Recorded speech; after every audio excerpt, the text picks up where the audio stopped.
Bien, qué gusto saludarle a todo nuestro auditorio a través del 89.5 desde Matamoros y Radio Noticias Morelos en redes sociales, perdón, mi Radio Noticias Tamaulipas en redes sociales y por supuesto también a el Sindical Prensa desde Ciudad Victoria. A nombre de mi compañero Amador González de la Cruz, le saludo. Bueno, pues este fin de semana el presidente de la República generó dos temas, o la presidencia de la República. Primero, la apertura del Aeropuerto Internacional Felipe Ángeles, en medio de gran polémica, y por la otra, el decreto que declara como área de protección de recursos naturales el lago de Texcoco, es decir, el área contigua al Aeropuerto Internacional de la Ciudad de México, precisamente en donde el gobierno anterior pretendía hacer una gigantesca ampliación. Estamos hablando de que quedan protegidas 14,003 hectáreas, 10,659,735 metros cuadrados de zona federal, 2,971,011 metros de núcleos agrarios y 369,587 de otros tipos. Todo ello queda ya como un área natural protegida, es decir, nadie podrá construir, no se podrá modificar su entorno, no se podrán construir vialidades y además se reconoce la capacidad hídrica de esta zona porque evita inundaciones para el Valle de México, en donde vivimos, pues viven más de 15 millones de habitantes, además de que se ubica la salinidad de su suelo y su alcalinidad extrema, le confieren características particulares en el mundo. El lago de Texcoco queda ya declarada o decretada como área natural protegida. Y muy temprano, el presidente de la República volvió a defender su proyecto del famoso AIFA, Aeropuerto Internacional Felipe Ángeles. He sido muy insistente en el tema porque en algún momento los vuelos que se realizan a Tamaulipas, Nuevo Laredo, a Reynosa, Matamoros, a Victoria, a Tampico, etcétera, seguramente serán motivo de ocupación de este aeropuerto. Entonces, hay que estar preparados.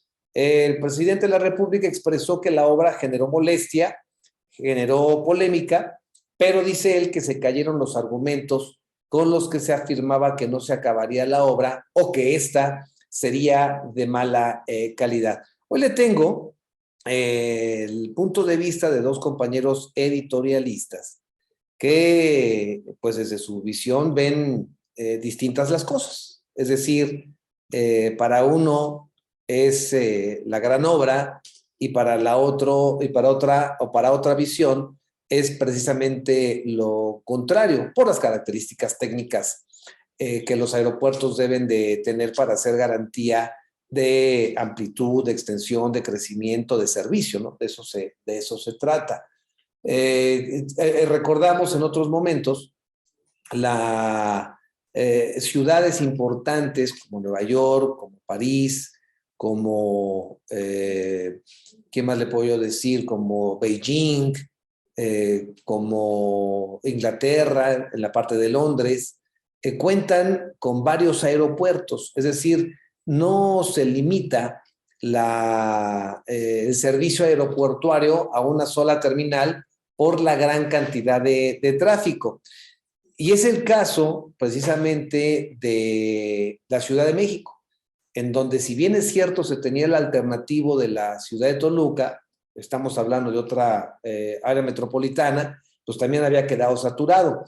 Y por eso se vio con buenos ojos la hechura, la conformación de un aeropuerto que vendría a sumar operaciones al de Aeropuerto Internacional Benito Juárez, que usted seguramente ha ocupado. Esta es la voz de Ignacio Cortés Morales, quien da su punto de vista sobre este tema. Vámonos por la libre. Nacho Cortés, gusto en saludarte, buen día. Mi querido hermano, ¿cómo estamos? Buenos días, auditorio. Pues aquellos que pensaban que el aeropuerto de Santa Lucía era un imposible, ayer se hizo posible y fue gracias a nuestro ejército, a nuestros ingenieros, a nuestros trabajadores, al esfuerzo de todos los que creyeron que sí era posible en un tiempo récord tener un aeropuerto alterno. Allí está, que está muy lejos. ¿Para quién? Obviamente, si se pone un aeropuerto en Ciudad Juárez, pues sí, está muy lejos de aquí, ¿no? Está lejísimos, pero para los que viven en Juárez les queda muy cerca. Aquí igual, los que viven cerca de Santa Lucía, ahí queda muy cerca. Lo que pasa es que siempre miden las cosas de acuerdo a su conveniencia y de acuerdo a ver a quién fastidian, porque nunca se les da gusto. Serían Contreras hasta entregándoles nuevamente el poder, bien, yo por qué lo tengo que cargar, así de ese tamaño es la derecha, a ese grado ha llegado, a un grado espantoso, a un grado de no aceptación las cosas mínimas, por positivas que sean, y todavía más, porque en julio está la refinería Olmeca, y ya está funcionando la de allá de Texas, y las 6 que teníamos que estaban convertidas prácticamente en chatarra, siguen adelante. Y gracias a eso y a los elevados costos que tiene el petróleo, se puede trabajar sin mayores problemas y sin incrementar el peso de las gasolinas a los grados que están en Europa. Y pronto, de hacerse esta reforma eléctrica, vendrá no solamente el sostener estos precios en la luz, sino que a la larga también empezarán a disminuir. Eso es lo que se está haciendo. Y el litio se está defendiendo y se va a defender igual que la luz eléctrica en el Congreso. Y vamos a encontrar, seguro estoy, vamos a encontrar ahí, ¿verdad?, el apoyo hasta de algunos conscientes de que México, que es el momento de defender a México sin importar las ideologías.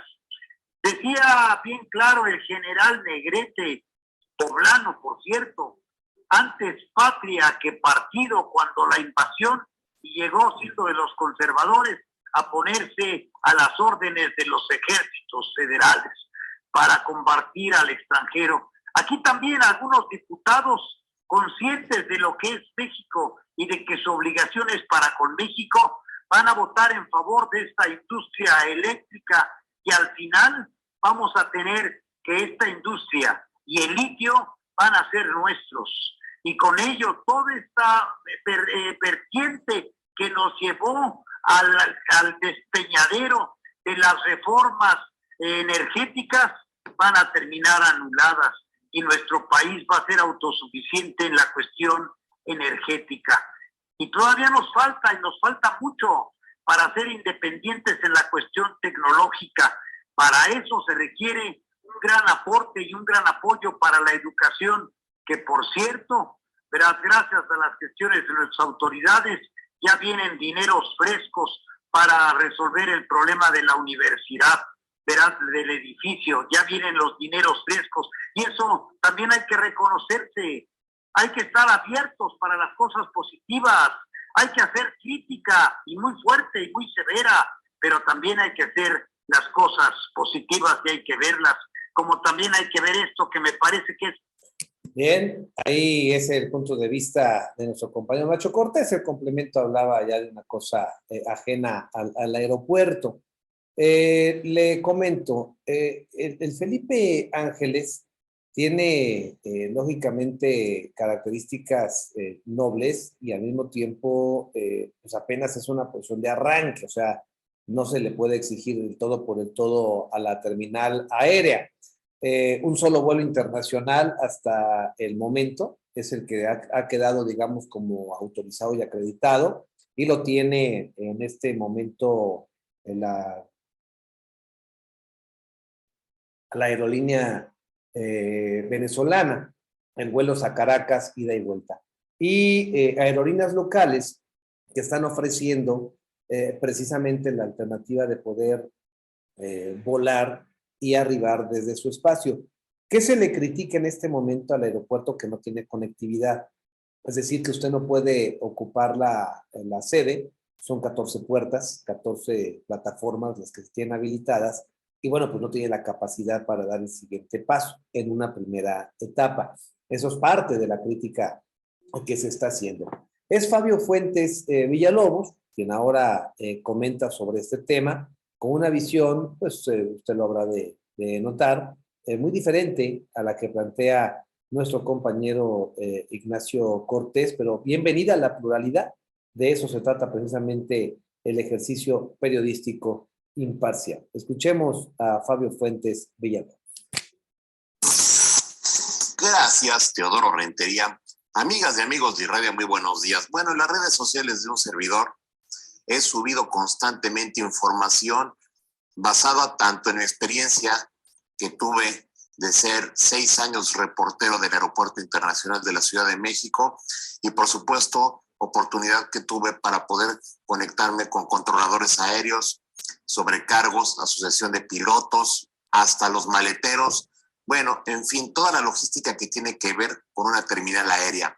Y todos, absolutamente todos coinciden en lo mismo. Santa Lucía es inoperable a la par del Aeropuerto Internacional Benito Juárez. Se ha dicho hasta el cansancio por qué, simple y sencillamente en este momento, al momento en que esté usted escuchando estas palabras, hay aviones en los cielos de Zumpango, Estado de México, en los cielos de Pachuca, en el estado de Hidalgo, en los cielos de Morelos, incluso en los cielos de Puebla, en los cielos de Oaxaca, en los cielos de Guerrero, dando vueltas en círculos para poder encontrar el vector de alineación hacia la aproximación final al Aeropuerto Internacional Benito Juárez.